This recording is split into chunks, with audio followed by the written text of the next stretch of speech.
राधे राधे दोस्तों, कैसे हैं आप सब। दोस्तों आज से कुछ महीने पहले मैंने ही आप लोगों को एक स्वरेल ऐप के बारे में बताया था और जहां मैंने आपसे डिस्कस किया था उसकी खासियत को लेकर के कि ऐप बहुत रेवोल्यूशनरी है, बहुत अच्छी ऐप है और आने वाले समय में रेलवे के लिए एक बहुत ही अच्छी ऐप रहने वाली है, बड़ी काम की चीज़ जो है रहने वाली है। लेकिन दोस्तों एक चीज़ निकल के सामने आई है और अगर ये बात सच है तो आप ये मान के चलो IRCTC, डियर IRCTC, प्रिय IRCTC, आपने पिछले 2-3 महीने में जो हाइप क्रिएट करी है ना ऐप को लेकर के, जितनी भी आपने हाइप क्रिएट करी है, उसका अर्ली एक्सेस रोल कर रहे हो, धीरे धीरे करके कर रहे हो, या क्रिस जिसने ये जो भी कर रहा है, मतलब हम तो IRCTC को बोलेंगे कि आप ही टिकट मैनेज करते हो, तो वो सब मट्टी हो जाएगा अगर ये बात सच है तो। ठीक है, देखो दोस्तों, हम ये बात जानते हैं कि जो स्वरेल ऐप आ रही है, मतलब अभी आई भी नहीं है, अभी बस बीटा वर्जन के अंदर है।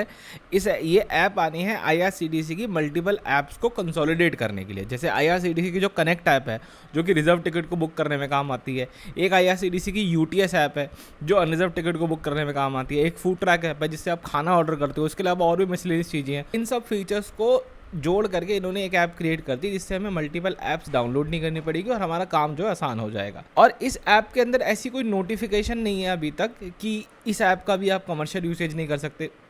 और देखो अभी तक ये ऐप ना नॉर्मली आई नहीं है, मतलब अभी भी ये बीटा टेस्टिंग के अंदर ही है, लेकिन धीरे धीरे करके कुछ कुछ यूज़र्स को गिनती में दी जा रही है ऐप टेस्टिंग के लिए सही, लेकिन इस ऐप को धीरे धीरे करके जो है रोल आउट किया जा रहा है। अब कुछ लोग डाउनलोड कर पाए, कुछ लोग नहीं कर पाए। मैंने काफ़ी पहले ही बड़ी इनिशियल स्टेज में कर ली थी, तो मैंने इसकी वीडियो काफ़ी इनिशियल स्टेज में ही बना दी थी। अब धीरे धीरे करके लोग जो है इसको यूज़ कर रहे हैं, लेकिन इस ऐप पे कहीं से कहीं तक ये नहीं लिखा हुआ कि ये ऐप अभी कमर्शियल यूसेज के लिए नहीं है, आप इसका इस्तेमाल नहीं कर सकते, ऐसा कुछ नहीं है। यहाँ तक कि ये जो ऐप है वो आपके जो अकाउंट के अंदर वॉलेट में जो पैसे पड़े हुए हैं, जैसे कि मान लो UTS के वॉलेट में आपके पैसे पड़े हुए हैं या फिर IRCTC के वॉलेट में आपके पैसे पड़े हुए हैं, उनको भी फेच करके जो है एक जगह आपको दिखाने लग रहा है। उसके अंदर भी यहाँ पे कोई कमी नहीं है। लेकिन दोस्तों यही मैं आपसे बात करना चाहूँगा इस ऐप को लेकर के, जहाँ हमारे एक यूज़र ने मतलब हमारे ही चैनल के एक फॉलोअर ने जो है इस ऐप को यूज़ किया, टिकट वगैरह काटी और बेसिक UTS टिकट जो है वो उन्होंने उससे काटी। और जब TT को उन्होंने इस ऐप का स्क्रीन पे दिखाया, मतलब ये ऐप दिखाई TT को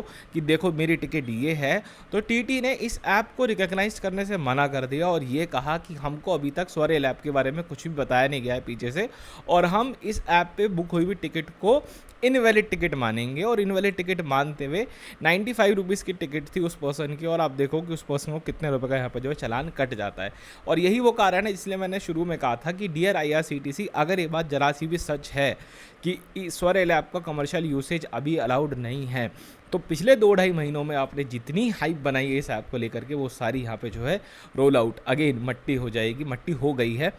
अगर ये ज़रा सी भी सच है। मैं देखो ये वीडियो बना के आप लोगों के साथ इंसिडेंट शेयर भी कर रहा हूँ, साथ ही साथ मैं ये पूरी कोशिश करूँगा कि इस पूरे इंसिडेंट को लेकर के मैं एक IRCTC को ईमेल भी लिखूं, क्रिस को एक ईमेल भी लिखूं, जहां इस पूरे इंसिडेंट के बारे में इन लोगों के साथ मैं शेयर करूं और क्या रिप्लाई आता है, क्या रिवर्ट आता है, वो भी आप लोगों को जो है ज़रूर से बताऊं आने वाले टाइम में कि इन लोगों ने इस पूरे इंसिडेंट के ऊपर क्या बोला। क्योंकि ये चीज़ बहुत गलत है यार। अगर आप एक कोई भी ऐप बना रहे हो, चाहे उसकी बीटा टेस्टिंग चल रही हो, कुछ भी चल रही हो, यदि वो टिकट बुक करना अलाउ कर रही है, ठीक है, अगर वो पेमेंट्स एक्सेप्ट कर रही है और टिकट बुक होने के बाद वो टिकट प्रॉपरली दिखा रही है,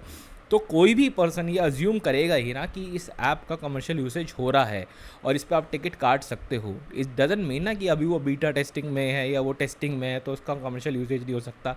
ये जो चीज़ें हैं तो रेलवे को अपने लेवल पे क्लियर करनी पड़ेगी ना कि हमने ऐप का टेस्टिंग वर्जन डाउनलोड कर दिया है, उसको अपने कमर्शियल लेवल पे ये चीज़ क्लियर करनी पड़ेगी कि कोई भी पैसेंजर अगर आता है इस ऐप को लेकर के जिसके पास स्वरेल ऐप है, तो आप उसको जो है सही मानेंगे नहीं मानेंगे। ठीक है,